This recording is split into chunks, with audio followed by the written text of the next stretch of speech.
So I will be talking about the Roman Pantheon. So the Roman Pantheon is the most preserved and influential building of ancient Rome. It is a Roman temple dedicated to all the gods of pagan Rome. As the brick stamps on the side of the building reveal, it was built and dedicated between AD 118 and 125.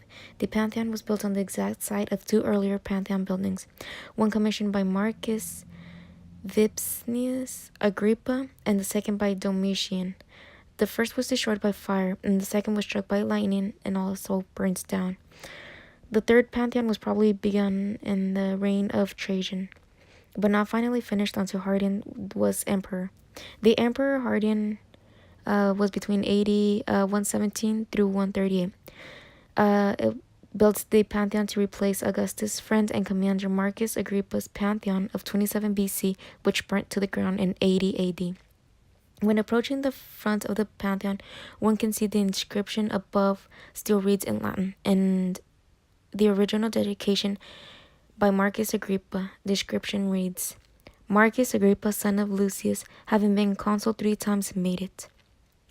Despite all the marvelous building projects the Emperor Hadrian produced during his reign, he never inscribed his name to any but one, the temple of his father Trajan. That is why the Roman Pantheon bears the inscription of Marcus Agrippa and not the Emperor Hadrian.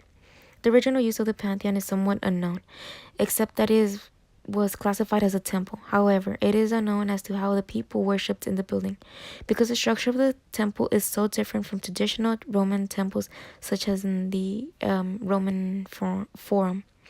Probably one of the most fascinating features of the Pantheon is the architecture. The structure of the Pantheon is comprised of a series of interesting arches. The arches rest on 8 piers, which support 8 round-headed arches which run through the dome from its inner to its outer face. The arches correspond to 8 bays on the floor level that house statues. The dome itself is supported by a series of arches that run horizontally round. Dimensions of the dimensions of the interior height and the diameter of the dome are the same, 145 Roman feet, which is 141 feet 8 inches. The purpose of the hole at the top was not to illuminate the interior, but it was built to let those in the temple contemplate the heavens. It is the best preserved ancient monument. It is a bit of a mystery how the Pantheon managed to survive raids when the rest of the Roman monuments had been shattered.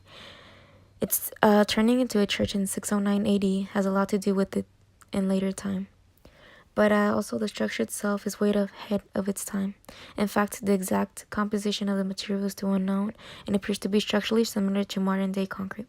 Whatever the reasons are, the Pantheon is the only structure of its age and size that has successfully survived the damage of time and gravity, still intact with all its splendor and beauty. The word Pantheon is a Greek adjective meaning honor all gods. What I find cool about this building is that it's still standing the way it was last built and thousands and thousands of years ago.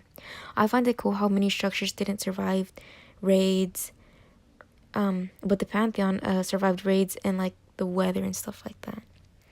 But yeah, thank you so much for your time.